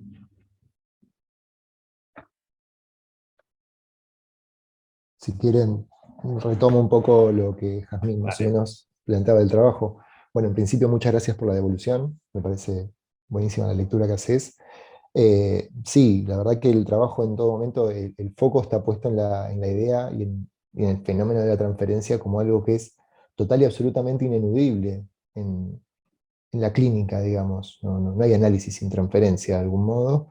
Entonces, sí, me parece que es algo que no podemos nunca separar y que nunca podemos dejar de ponderar cuando se va presentando, ¿no? Muchas veces uno lo lee en ciertos momentos a posteriori, en una temporalidad no siempre la que se juega en el consultorio en el momento, supervisión y otras formas de ir pensando en la clínica, pero creo que es un concepto innegociable para nosotros. Y acá en el caso de la paciente era algo que se jugaba muy, muy patente desde un primer momento, porque claro, cuando ella quizás, como un breve comentario previo de todo lo que es la viñeta, en este recorrido que siempre ella hace como de una mostración muy abierta de la sexualidad, tiene mucho que ver con la forma en la que se seducía a los hombres. Ella estaba permanentemente en una posición como muy falicizada de, bueno, yo puedo tener 300.000 hombres si quisiera, digamos, que el número no es azaroso, era un número que siempre repetía ella, pero eso quedó como medio fuera de la situación en este momento.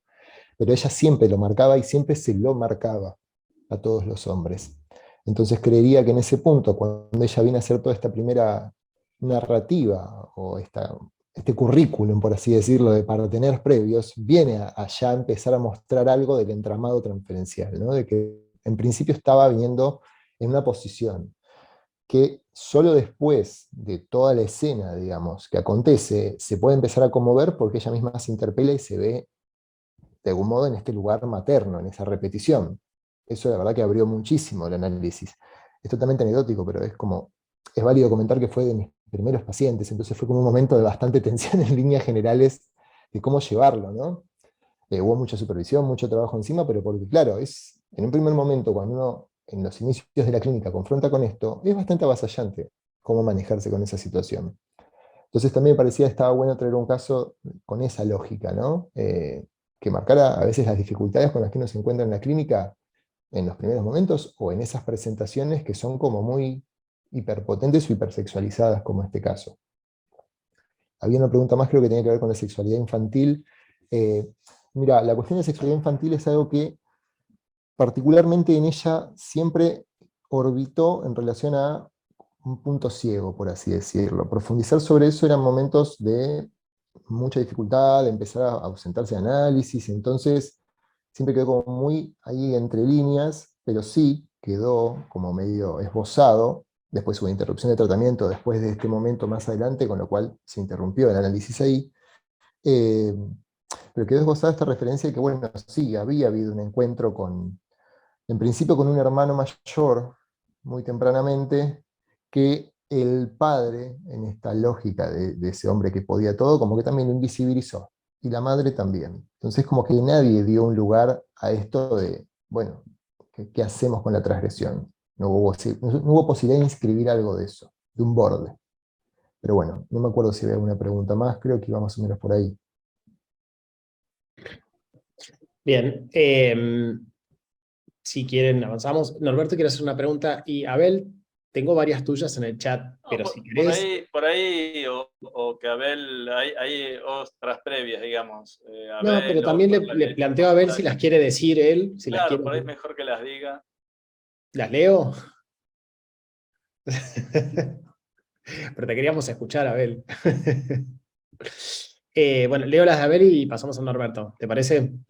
Esperen, porque ahora se me fue. Perdón, A hay ver, una en el mismo sentido que la mía, ¿no? Que fue anterior, el amombamiento. sí, esta reflexión en relación al punto de la exposición de Victoria, el significante abombado se referirá a la bomba que supuso en su vida ser portador de HIV, si escuché bien. Y después Perla puso para Jazmín, rescatemos que para la inscripción del trauma siempre hace falta 2 tiempos. Albertina, felicitaciones, sirvió para escribir. Bueno, es un comentario. Bueno, comentarios hay un montón, excelentes trabajos.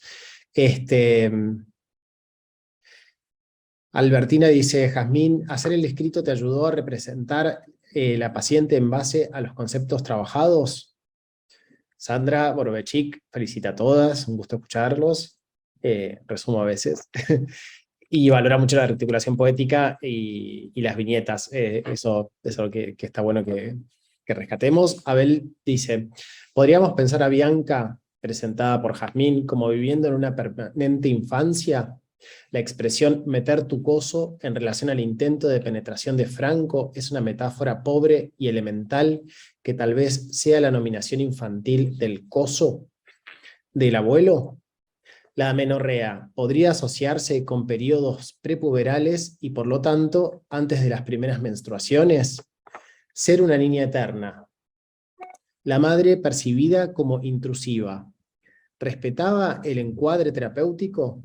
¿Asediaba al analista tratando de controlar el tratamiento? Después Cintia, aprovecho para felicitar a Andrés por el trabajo presentado en el seminario y leído hoy. Es un material que nos invita a pensar en el obstáculo que se nos presenta en la clínica y que no siempre se muestran. Bueno, lamenta retirarse. Después Bueno, creo que ahí, y bueno, pasamos a Norberto, si querés hacer una pregunta, y ya les damos a las chicas, va a Victoria y a Jazmín, que quedaron ahí pendientes. Sí, por ahí es un comentario más que una pregunta. Me parecía sumamente interesante la articulación de los 4 trabajos, porque pensaba, y además cómo fueron organizados, pues pensaba que el trabajo de Raúl, que trae ese punto del deseo en Freud, ¿no? Que algo tan difícil de asir como concepto, el deseo en Freud, que tantas veces se lo confunde con el anhelo, con lo que alguien quiere, y que no se trata de eso es un disfraz siempre. Lo que alguien no quiere puede estar en juego el deseo en Freud. Y me parecía interesante el planteo también del desvalimiento como fuente primordial de los motivos morales, esto que Freud también ubica como una de las causas de las neurosis, y que los otros 3 trabajos vienen a poner en juego esto de lo desadaptativo del deseo, ¿no? Los 3 trabajos bajo diferentes, tres formas de presentación, en uno la transferencia, en otros 2 los síntomas, la cuestión traumática, ¿no? Me pareció sumamente interesante esta manera, esta organización de presentación. Además que los 3 trabajos me parecen muy ricos como formas de formalizar conceptos que son tan complejos, ¿no? Y quería simplemente mandar una pregunta para que la pensemos entre todos, de un tema que siempre surge en los seminarios y a mí siempre me surge, ya que hay 2 trabajos que hablan de la cuestión del trauma, ¿no? Y traen recuerdos infantiles, ¿no? Y qué complejo que es, no sé cómo lo pensaron, pero qué complejo que es esa diferencia entre lo traumático producto de fantasías inconscientes que se realizan en un recuerdo traumático de un trauma realmente acontecido, ¿no? Esa diferencia que los analistas estamos ahí teniendo que ver cómo maniobrar con esos relatos, ¿no? Pensaba el relato del beso del abuelo, ¿no? Del no le digas nada, el relato del el abuelo toqueteador, que no sabemos cuánto de eso, que en definitiva para este sujeto fue algo abusivo, pero cómo pensar la diferencia entre, porque uno es una neurosis de transferencia y otro lleva una neurosis traumática, en eso Freud es bastante claro, pero cómo pensarlo en la clínica, ¿no? Bueno, para charlar un poco, pero bueno, felicitaciones y gracias. Gracias, Norberto. Bueno, nos quedan así poquitos minutos porque ya nos van a, en unos minutos vamos a volver a la central, así que les doy la palabra rápido. Victoria, Jazmín. Vicky, ¿querés vos? Bueno, primero gracias Raúl por lo que dijiste, y Abel, esto que vos hablabas acerca del abombamiento me sirve para pensar. A ver, algo de lo que Norberto recién preguntaba, yo esto no lo puse, pero además de estos toqueteos que tenía este tío tenía relaciones con su hijo, y este chico estaba en la cama al lado, digamos. O sea, había un real abuso de este tío, de varios integrantes de esta familia.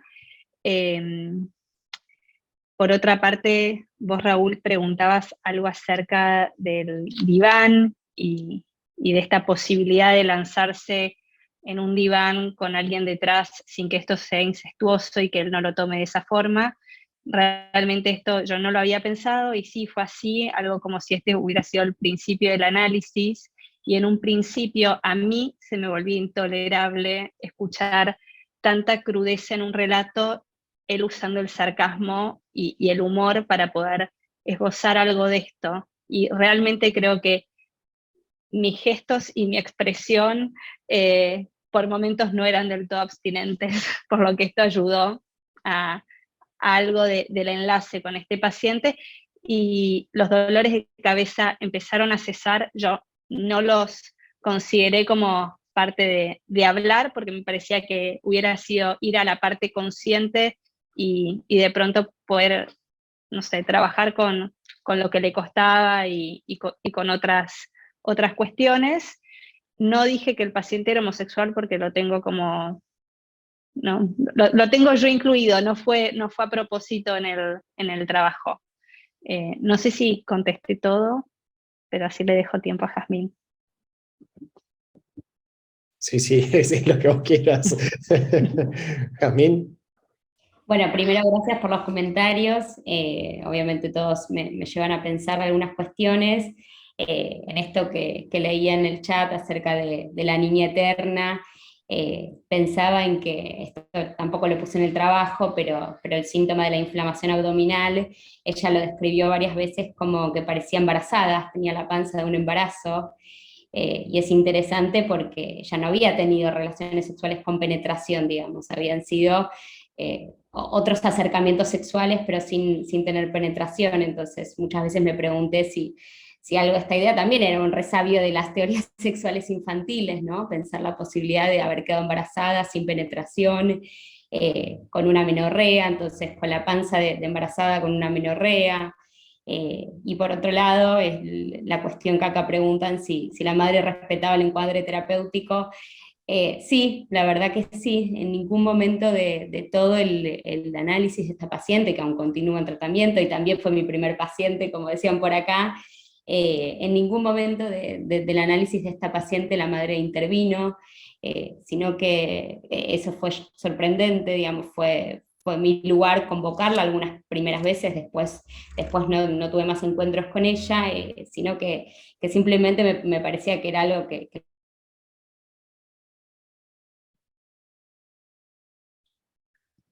¿Cómo? ¿No se escucha? Que no se escuchaba, no se escuchaba. Ahí ya ahí volviste. está.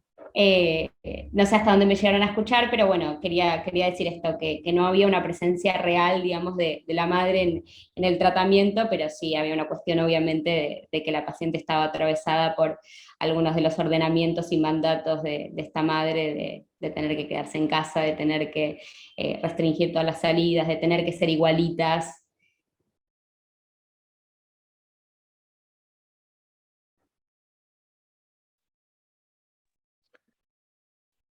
No sé si te... Perdón, iba a decir, me interesaba capaz hacer un comentario respecto a Sí, dale, dale. ¿no? En esto de la igualdad, qué bueno que la madre ya podría habilitar esa diferencia que suponía que la hija vaya al espacio de análisis, porque en definitiva eso es habilitar una diferencia, ¿no? Entonces, qué bueno, por azar o por virtud, ¿viste? No sabemos por dónde, lo que haya podido habilitar eso creo que es realmente posibilitador para ella después, para la paciente, digamos. Sí, sí. Bien. ¿Alguien más quiere hacer algún comentario, alguna pregunta? Sí, igual estaba pensando de esta muchacha, tenía 23 años, ¿no? O sea, cuando consulta 21, ahora tiene 23. No, digo 21 años. Me parece que también es como para pensar algo de su posición respecto de su adultez. Nada. Sí. ¿Cuánta habilitación de la madre necesitaba? Digamos, ¿qué complicidad de esta mujer respecto de esa habilitación de la madre? No necesitaba ser habilitada por la madre, en términos concretos, ¿no? Bueno, no sé, Sandra quería decir algo. Sí. Estás silenciada. Estaba Gaby por ahí, si quiere. Hay 2 minutitos, le dejo a Gaby. Hola, ¿qué tal? Lo escribí mientras... Ah, lo escribiste. No, por un lado los quería felicitar a los 4, me encantó, la verdad que para mí es un placer este espacio que arma la escuela hace unos años, no sé cuántos, Ramiro, ¿sé cuántos? Yo por lo menos hace como 12 que lo estoy haciendo. Bueno, cuando yo cursé la escuela no existían y la verdad que me parecen geniales, me hubiera encantado que existieran cuando yo la cursaba, ahora los escucho como docente y colega, y lo que les quería decir es que a mí también me generó lo mismo que trajo Norberto, ahí lo puse, del tema de las viñetas, porque todas las viñetas tienen una connotación bastante fuerte, digamos, ya sea la de Jazmín y Victoria por el tema de supuesto trauma real, y la de Andrés por el tema que también traes una cuestión transferencial de esas conmovedoras que me imagino que te pasó al inicio, son de esas muy fuertes que en cualquier momento conmueven, ¿no? Me pareció muy, muy interesante. Y me parece que a lo mejor no es casual que hayan traído este tipo de viñetas cuando están viendo en los seminarios los primeros escritos de Freud y la clínica, en el cual está toda esta cuestión del trauma real, de las fantasías inconscientes, y en donde después aparece esta cuestión sin que las histéricas mienten. Ahí pongo una objeción, Gabriela. Dice mi neurótica. No le creo a mi neurótica, que era la teoría, no a las personas. A mí no, perdón. Pero era bueno, a lo mejor que me quedó, estoy atravesada por un taller que curso de género, en el cual Ramiro coordina, y que a lo mejor eso hemos visto un video en donde traía el tema de si las histéricas mentían. Estoy atravesada por esa cosa más actual probablemente, bien, pero Gaby, bueno, sí el cuestionamiento de la veracidad, ¿no? De la veracidad, digamos, de los sucesos, y como las neuróticas, ¿no? Digamos, y empieza el tema del trauma real. Así que no, simplemente eso, decir que me parece que es un tema para seguir trabajando un montón, y que en la clínica, la verdad, tanto la situación como cuenta esta transferencial tan compleja que trae Andrés, como las que Vicky y Jazmín traen respecto de estas situaciones, que es el abuso, que no lo es, bueno, son muy complejas. La Vamos verdad, a ir a la otra para aula. Sí, ahora ya nos están por...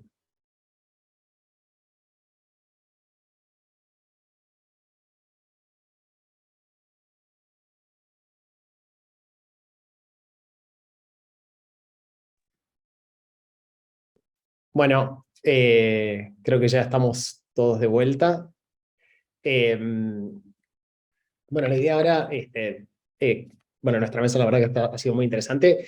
Les doy la palabra a... Vamos a ir en el orden de los grupos. Primero, bueno, que comenté Silvia, un poco queremos hacer un resumen cada uno de los coordinadores sobre lo que fuimos escuchando y trabajando, y hacemos una puesta en común. ¿Sí? Silvia, si querés contarnos. Dale, gracias Ramiro. Bueno, la mesa estuvo muy, muy interesante.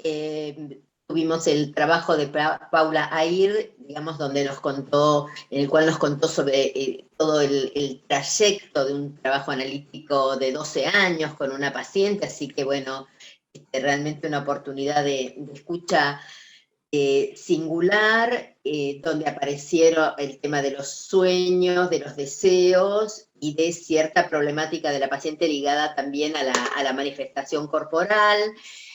Andrés Donet nos puso ante las puertas de pensar en análisis comensable y no comensable, en la especificidad de lo que hace a bueno, el trabajo con adolescentes, el lugar de los padres, ¿no? Y ciertas singularidades que, bueno, que tenemos que tener en cuenta. Y Jair Ramírez, bueno, un trabajo muy, muy original y que nos aportó también una novedad que tenía que ver con el sueño de un joven del pueblo Zápara, y bueno, toda una visión, digamos, suplementaria entre la antropología y pensar entonces en digamos, los sueños en la antropología y en este pueblo, y los sueños en la interpretación dentro del psicoanálisis. Y bueno, fluyeron los comentarios, las preguntas, los aportes, y algunos de los ejes, digo, tomo por lo menos dos que fui trazando, que justamente en algo que insistía, que es el trabajo de los sueños mediado o atravesado por la transferencia, también en una oportunidad de pensamiento, pero también en una oportunidad para algo que puede ser producir un cambio de posicionamiento subjetivo, ¿no? Algo acá que nos parecía importante, y también, ¿no?, aparecía analista y pacientes atravesados por lo cultural epocal, y dentro de lo cultural epocal justamente surgía la cuestión de los tiempos urgentes, de la liquidez, ¿no?, de Bauman, y entonces esta contraoferta siempre desafiante del psicoanálisis y nuestra escucha, ¿no? Otros tiempos, otros tempos, para poder allí, bueno, crear y producir, ¿no? El pensamiento. Así que bueno, me parece que estos son como los ejes centrales. María Eugenia Farrés hacía, digamos, hay esto de, bueno, hacer tiempo, ¿no? Y me parece que esta posibilidad de hacer tiempo como oferta dentro de nuestra escucha psicoanalítica para propiciar ciertos cambios en la posición subjetiva. Bien, gracias. Vero, ¿querés comentar vos? Estás muteada.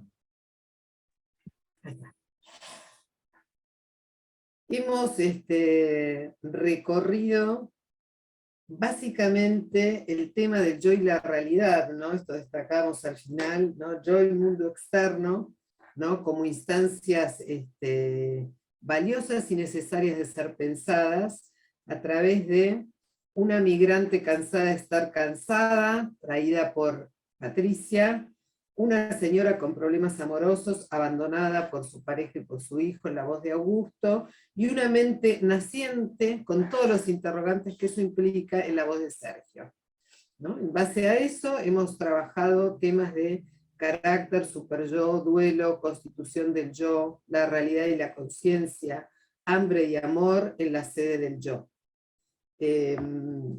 Una de las cosas que surgió importante es cómo la cuestión del yo atraviesa la obra freudiana y se pueden producir distintas lecturas en función de distintos textos. Pero nosotros hemos logrado, ¿no?, a través del intercambio, hablar del yo en el proyecto, en la introducción del narcisismo, en el yo y el ello, en más allá del principio del placer, y en pulsiones y destinos, todos temas muy interesantes para hacer...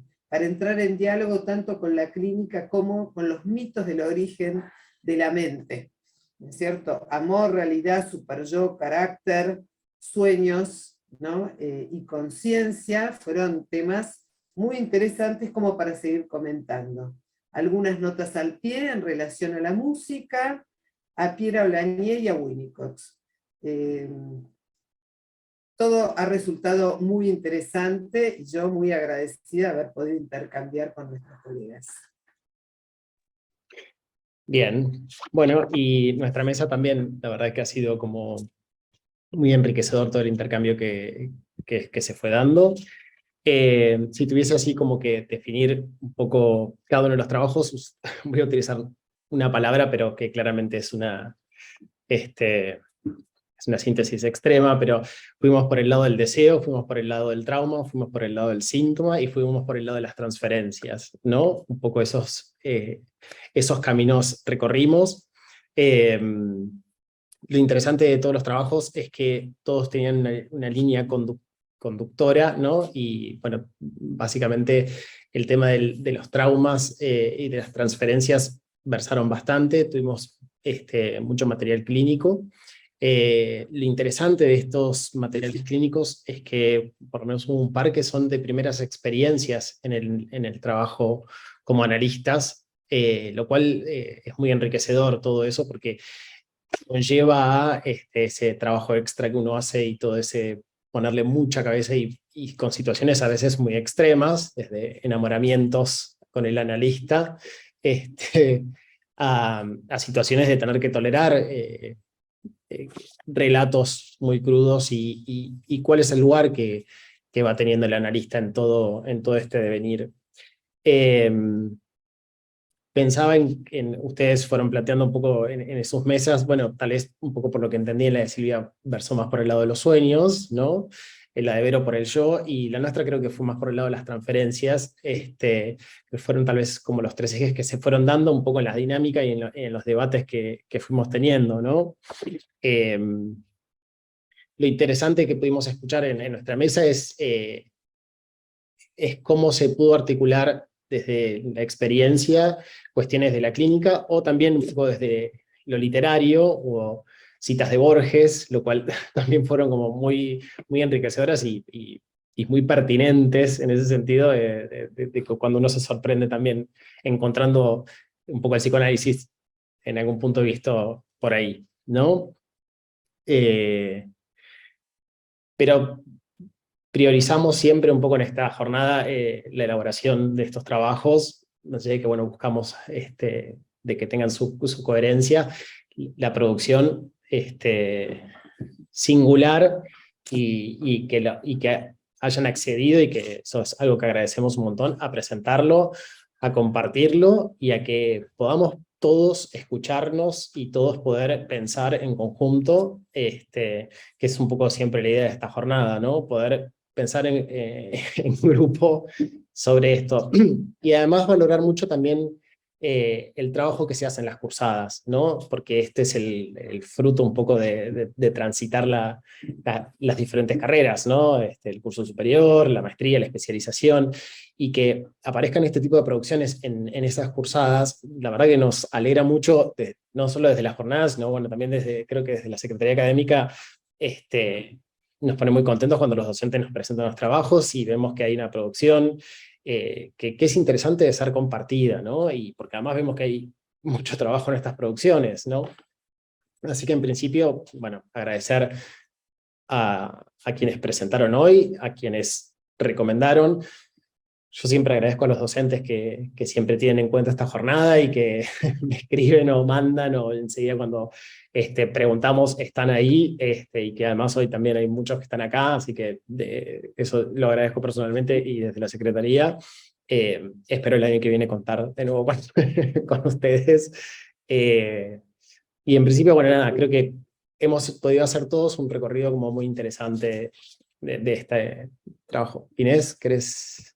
Sí, para cerrar, y bueno, reafirmando, revalidando las palabras de Ramiro, digamos, transmitir en nombre de la Secretaría, pero también de la institución, que este es un espacio donde podemos ver lo que siempre tratamos de transmitir, que es un psicoanálisis vivo, que se sigue produciendo permanentemente, y que, digamos, que muestra en estos trabajos que ustedes, donde ustedes toman la palabra, ¿no? Los colegas en formación, digamos, toman esa palabra produciendo sus trabajos con súper originales, ricos, profundos, y que entonces nos dan como ese empuje para seguir en esta tarea que es realmente la que ejercemos con toda pasión, ¿no?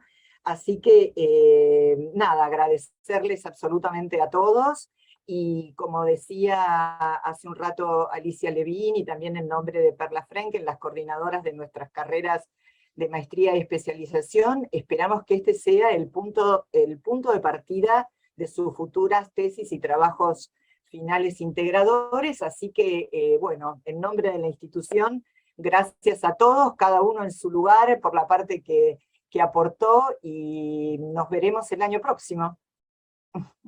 Si les parece, abrimos para aplaudir y damos por concluida la actividad. A ver si podemos... Y una recomendación a todos nuestros colegas: sigan escribiendo, aunque no sea para los seminarios, sigan escribiendo, que es muy importante que nuestro psicoanálisis argentino y latinoamericano siga formando parte, siga alimentándose, ¿no? Sí es. Sí es. Bravo. Gracias. Gracias. Precioso. Gracias. La verdad que sí. Gracias. Gracias a Un placer. todos por venir. Gracias. Gracias. Felicitaciones. Gracias, adiós. Adiós.